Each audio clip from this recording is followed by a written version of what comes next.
Legendary Heroes, a Gauntlet Dark Legacy based fic. Chapter 11, The Fire on the Mountain. At the very peak of the highest mountain in the Mountain Kingdom, the dragon rested in his lair. Since he had returned to the realm, he had spent his time making sure there were no challenges to his claim. This had involved putting several smaller dragons in their place. While some had tried to challenge him, none of them had the same things going for them as the dragon had. He had a whole army of demons ready to kill for him. He lowered his head and bit the limb off his current meal. It had been one of the maidens from one of the tribes. This one screamed, and he shuddered in delight. Humans always tasted better when they were afraid. It was also enough in this case to offset the fact that this female was almost a fighter, as well as not being virtuous. He took another bite, and as he did so, a few of the orcish grunts from the mountains came forward. Two of them were escorting a prisoner, while the third carried a javelin. He started to have an idea about what was brought to him, especially as he was busy eating. He was not above eating a minion if they did something stupid, and disturbing his meal without a valid reason was the stupidest thing a minion could do. The orcish grunt could already sense the question as it neared, and was well aware of the consequences should they displease the dragon. It looked at the prisoner, and then stepped forward, keeping an eye on some of the demons there. They ranked slightly higher to the dragon, and the dragon had those that displeased him fed to the demons. Finally the grunt found his voice and answered the unspoken question. "We found this human lurking around. Not sure how he made it this far." One of the others shoved the man forward, making him fall over his own feet. The first one then said, "We also found this javelin near the tunnels leading here." The dragon leaned his head down and smelled the human. They smelled familiar, and the dragon realized why that was. This human was from the same clan as the one who had held the ice axe of Untar.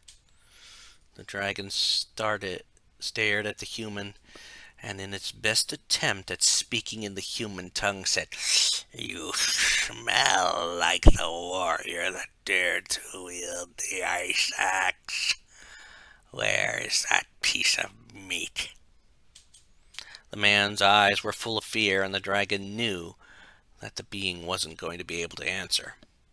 It had always seemed that most humans, even those of the barbarian tribes, literally lost their minds around creatures like him. Still, this one would have information, even if he didn't know it. The dragon glanced over at the leader of this group of grunts, and the grunt knew what he wanted. They walked over and picked up the human. The second the grunt had the human standing up, the dragon let loose with a magical blue flame that engulfed both the grunt and the human.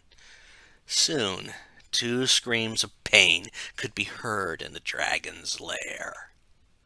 Soon the sound went from two screams to one, and the dragon knew what he did was successful. The flames died down, and instead of two severely burned figures lying there was a single, slightly taller grunt standing there. It took another moment for the figure to realize that it was not only alive, but now had the knowledge the dragon wanted. It also realized that the dragon was its master, and it kneeled as it spoke. "Master, the warrior you are referring to was sent to the ethereal tower, the one belonging to Sumner. Also, the hero's tribe managed to make it to the base of the mountain after abandoning their settlement." Those words made the dragon lift his head up and back in surprise. He had heard of the wizard, and no doubt there were other foes afoot if they sought Sumner for help. That would mean he would need more than the grunts and demons. He would need more generals and more powerful help. As if on cue, a demonic face appeared in midair, and the dragon knew who exactly it was. It was his master, Scorn. The demon had finally been free of the bindings that kept it from the realms. The demon's helmed head surveyed the dragon, and the dragon hoped the major demon was pleased. Soon it spoke in a tone that demanded obedience. "Dragon, I hope you have been able to secure the Mountain Kingdom." The dragon nodded, looked at his new general, and responded to his master. "Yes, Scorn. I was just learned the location of the tribe where the hero had come from. It also appears that a javelin was brought to me." The dragon saw Scorn nod and then respond to the news. "Very good. That javelin is Marker's javelin. Hide it so no hero can find it.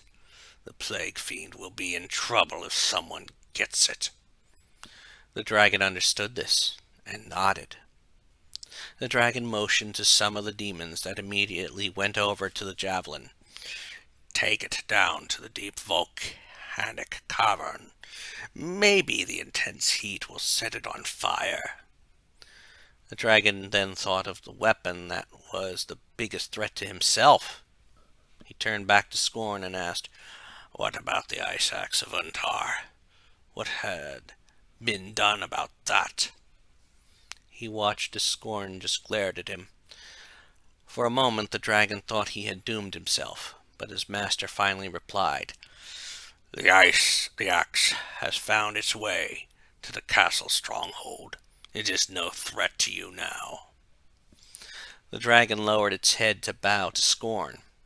That was welcome news, to know that the one weapon that could severely weaken him was no longer in the Mountain Kingdom. Still, something told him that there would still be a chance that it could find its way back here, even in the hands of the warrior that was descended from Untar. He looked at his master again, but before he could ask, his master spoke. "I have already sent some snake gargoyles to you. I also suggest you get the rock golems to help. I have no doubt the humans might have killed some of them." The dragon nodded. The dragon beat its wings for a moment. It was itching to fly and target the barbarian clan. Maybe he could even drive them from the mountain. He got up and prepared to take flight. He then noticed that Scorn's image hadn't disappeared. He looked at his master and asked, "Was there something else?" In that moment, a gray stone with a glowing red mark appeared. As it did, Scorn answered his question. "Yes, hide this rune stone where no one would ever look for it." With that, the dragon saw his master disappear.